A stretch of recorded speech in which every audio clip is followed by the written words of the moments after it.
Hey guys, it's Nurse J at Nursing the Truth. I hope everyone is having a great day. So, I have some interesting news for you guys. And what I have to tell you today, guys, is Jesus the only one that healed and did miracles in the ancient world? You know, if Jesus did exist, then where is all the records of these miraculous healings of him and the apostles? Out of 120 to 146 authors or historians of the day, they did not even write about Jesus or these apostles. The only thing we have is from the Gospels. But what if I told you that we actually do have a miraculous healing, but it is by a Roman emperor? And you're going, no way. You mean to tell me that a pagan emperor healed? Well, folks, it's coming to you straight out of the horse's mouth. And if we are going to believe and read the 66, then how come we cannot read and believe the quote-unquote pagan authors? So, friends, I'm going to show you what I have stumbled upon, friends.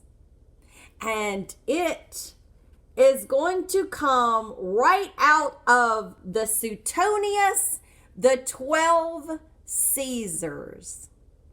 Now, if you do your homework in your ancient Greece and Rome and all of the family trees, Tacitus, Suetonius, and all of those are related, friends. So let's get to it, shall we? Now, I am going to read from page number 283. And it's talking about after Nero's death, and they had to go to Judea and handle up on business.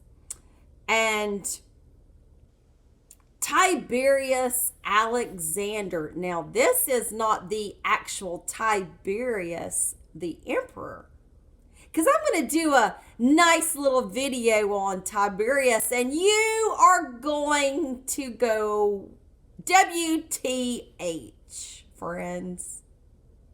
I've been studying it all day today. So anyway,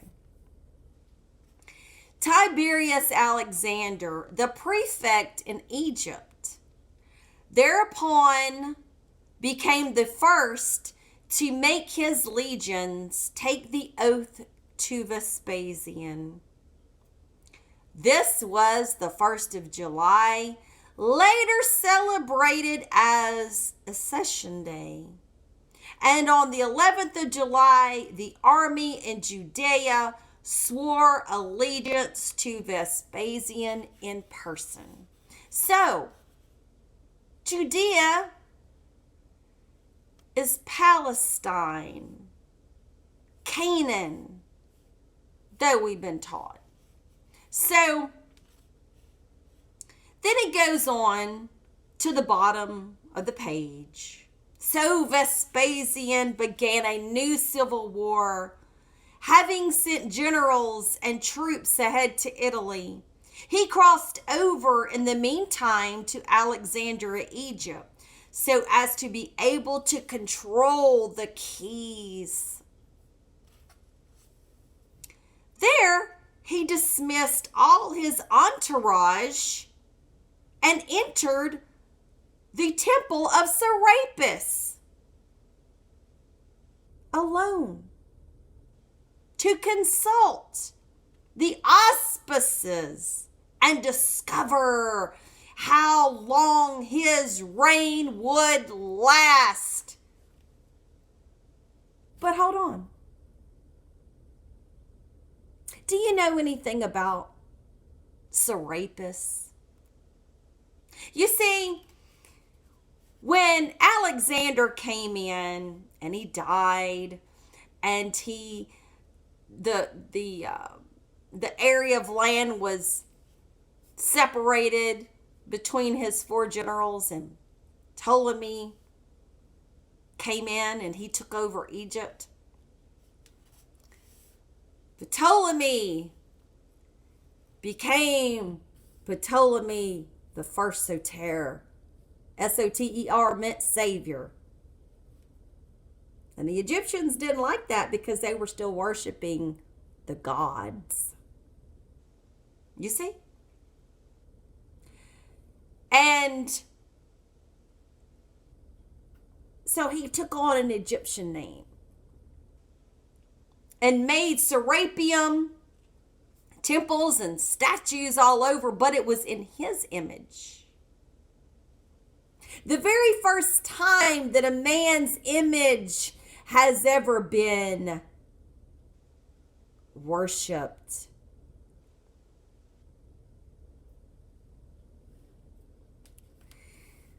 So, all over Egypt, and especially Alexandria, because the Ptolemies came and had their base station there.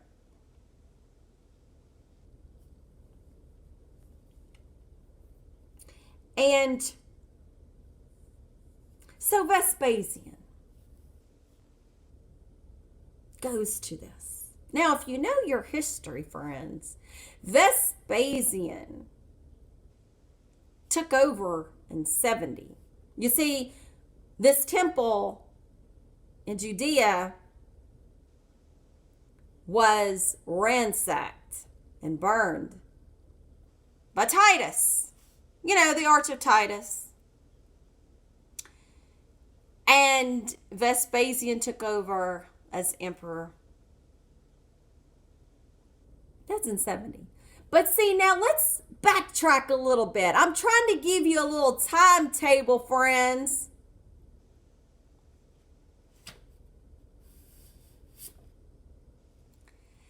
Now by the 66, we have, or what we've been taught and brainwashed in the church, that Jesus, the Son of God,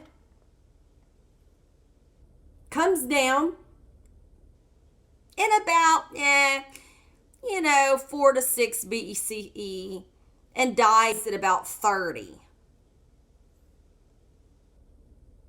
And we're told that all of the world at that time was Christian. But you see, if you read your books, but I know you don't, this fake Paul that never existed tells you in the scriptures that this gospel, the gospel, has been spread all over the nations. And that the world was Christianized. And that your first Christians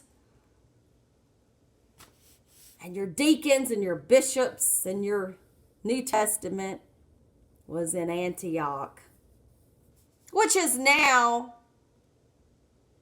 modern day Turkey.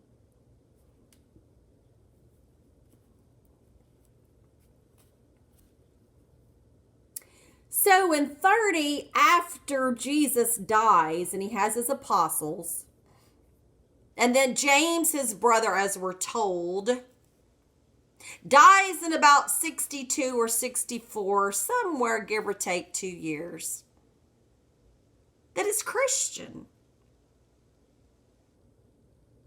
And there's churches everywhere. And there's bishops and deacons.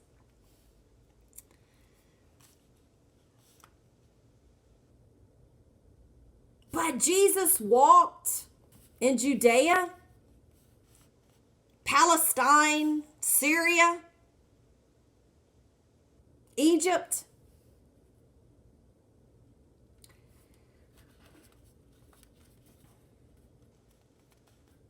But we have Vespasian right about 70 AD going to a temple of Serapis. That's not Christian, friends. Is that a church to you, friends? Or is that just, quote, what they call a pagan temple?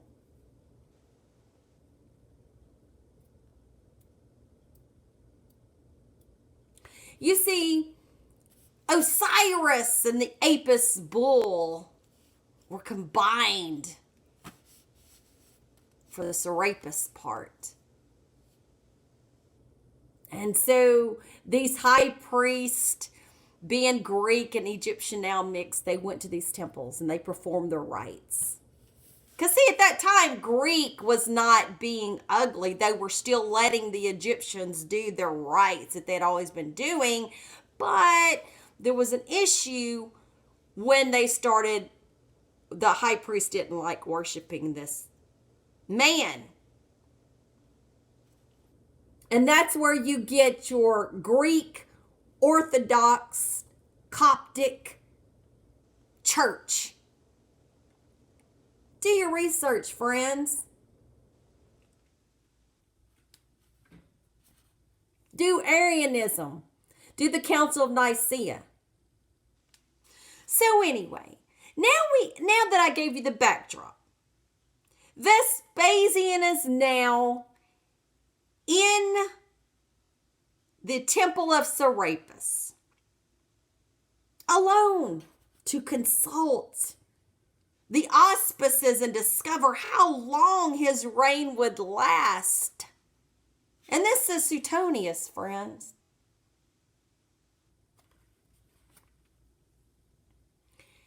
After many proprietary sacrifices, he turned to go, but was granted a vision of his freedman Basilides, handing him the customary sacred branches, garlands, and bread. Although he was well aware that no one had omitted Basilides, who had, furthermore, for a long time been nearly crippled with rheumatism and was moreover far away. Almost at once, dispatches from Italy brought the news of Attila's defeat at Cremona and his assassination at Rome. Vespasian, still rather bewildered in his new role of emperor, felt a certain lack of authority and impressiveness. Yet both these attributes were granted to him. And as he sat on the tribunal, two laborers, one blind, the other lame, approached together,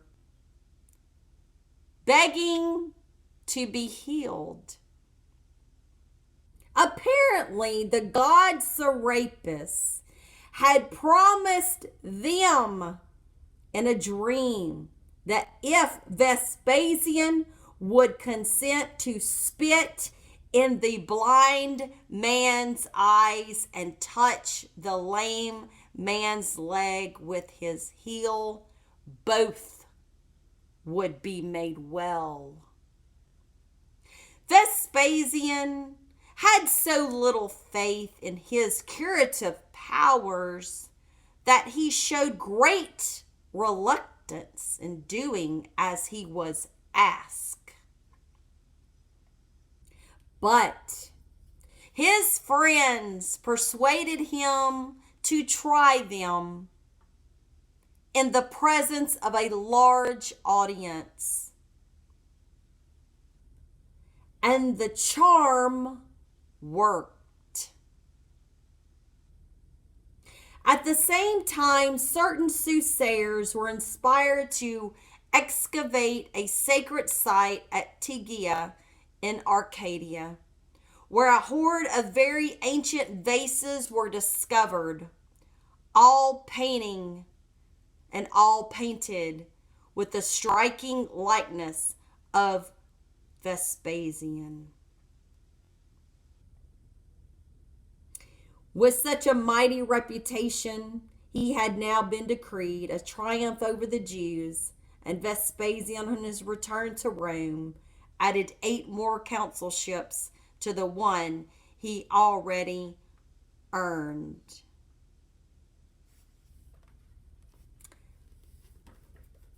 Wow, friends.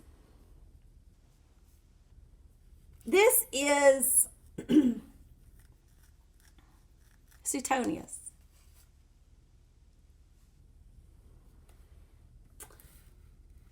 And you will, I'm trying to look at the other book, I'm trying to find it. You will, here it is. You will learn